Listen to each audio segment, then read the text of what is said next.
What's going on, everyone, and welcome to the Cornerstone Worship Podcast. I am your host, Jithin, and joining me today is one of my good friends, Dominique. Dominique, how are you doing? Good. I'm doing so good from Cincinnati, Ohio. That is We're doing true. good. In Yeah. Cincinnati. Thank you so much. Thank God we're on the same time zone, though, right? So Yeah. we don't have to figure that part out. But in today's episode, we are talking about you vocalists and things for you guys to consider as you are leading on a Sunday morning. Maybe tips and tricks on do's and don'ts on how to get your voice ready for a Sunday service, how to prepare during the week, and possibly some vocal exercises too. But before we get into all that, Dominique, why don't you tell us just a little bit about yourself?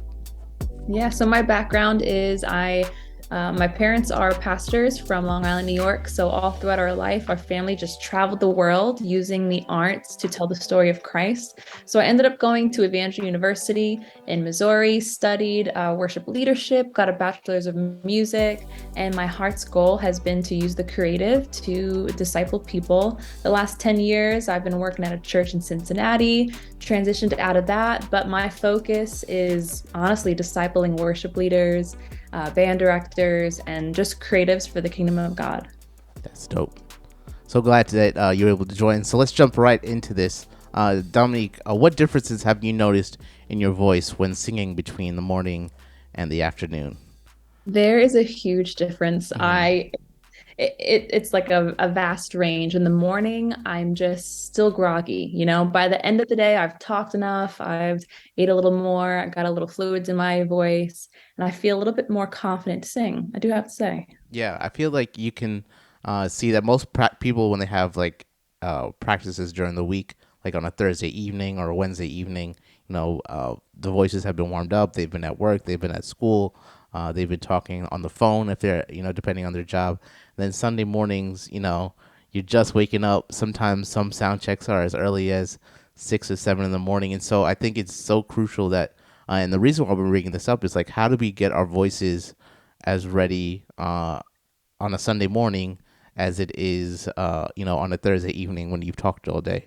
So I guess the first question, or the next question to you, is why do you value like prepping your voice, prior to a service?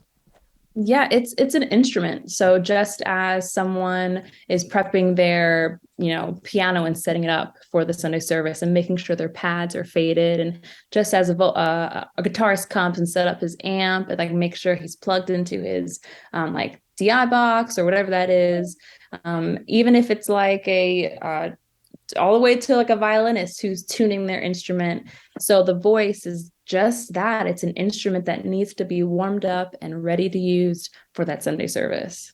Yeah, and also your voice is a muscle too, right? So if you Yeah. were, an athlete or working out at the gym, like, you don't just start, jumping on a treadmill. I mean, you shouldn't just, jump on a treadmill or start, Yeah. squatting or things like that. You need to warm yourself up. You need to get that thing, active and moving and lubricated Yes. so that you're able to do what you can do and what you're being called to do effectively. So, well, I'll ask you this first. What are some things that, as you're prepping, maybe going into the morning, some things that you would suggest to do or not to do? Yeah. So I would say like my normal Sunday morning vocal routine, I get up and I automatically start humming. And I'm just like gracefully humming, like right when I get out of bed. And I kind of have like layers to warming up my voice because I don't want to try to like scream. First off, screaming is not warming up your voice. Volume does not depict if your voice is warmed up or not. It's all about that technique. So I kind of start in layers, start humming, start doing my scales, then I go to my sirens, then I do like octave jumps. So I go, ooh, ooh. So I'll do octave jumps. I just try to basically like expand my vocal range. A lot of times too, my Sunday morning vocal routine is, and even throughout the week, a huge aspect of this, which I think you'll really like, is making sure I'm listening to that click track as well on a Sunday morning, and a part of my vocal routine because not only am I training my voice, but at the same time I'm training my ears to understand rhythm. So like the two have to meet together like a sandwich. They can't like collide, my voice technique and also my rhythm technique. And then that pairs into lyrical technique as well. So anyway, I know that I said a lot, but that's a little aspect of how I warm up on a Sunday morning. Oh, that's great. And you've mentioned so many important things there. Two things I've thought while you were talking is what consider one of my pet peeves as a musician to a vocalist is like coming in on a Sunday morning sound check, and like I'm prepared, I'm warmed up, and I see one of our vocalists drinking like an iced coffee or something like that, and I'm like, oh my goodness, like you're killing me. Cause listen, I mean, I'm one of the very rare people. Like, I don't drink coffee. I don't drink tea or anything. I just wake up and I go. I mean, I've been doing that for a long time, and I don't know when it's gonna change, but I'm running with it as long as I can. But like seeing some of our vocalists, like, oh, I need this caffeine, and I understand drinking coffee and especially for early morning sound check needing that little pick me up. But I feel like sometimes you're putting yourself at a disservice, you know putting ice essentially on your vocal cords and then sound checking and then replenishing the ice and then having to do something, and you don't maybe initially realize it while you're drinking it, but then when it's time to actually sing and you're just like, man, I missed that note, or I couldn't get up that way, like that's um you know you're not helping yourself out. No, I totally agree. Like, right when I wake up, I make sure that my water, even throughout that Sunday morning, is of course room temperature. You don't want that like brisk ice water on your throat and your vocal cords that early in the morning and before you sing. I stay away from chocolate. You try to Mm, stay away, I didn't stay know away. that. Yeah, stay away from chocolate and things that are gonna kind of bring that like mucus in your mouth, and saliva. I know we're talking like, but we are. Remember, this is an instrument. Hmm. And I also, what I would recommend is eating an apple, something light, especially the apple. Like when I've recorded music before, and I'm noticing that I'm getting a lot of like tss and tss and those like mouth noises. Eat an apple. I promise you that will help and it will clear off that kind of like mucus and saliva in your mouth. So, hey, do that. I've never heard that, but that's definitely something I'll have to suggest to some of our vocalists at our church. And then another thing that you brought up is, not only humming and warming up the voice, but also practicing those octave ranges. Like a lot of the CCM and even a lot of gospel songs, they have such wide ranges, right? Vocally, starting really low in the verse, and then you're belting either at the chorus or even at that high bridge. So really warming yourself, making sure you're able to get down to that range and then all the way up is, I think, is very important, practicing that even before you start getting through the song. Yes, because even if I'm not a soprano, even if I'm not a soprano, I'm sorry if you hear background noises. No, you're fine. It's my little one hanging on a chandelier. That's funny. I'm kidding, not kidding.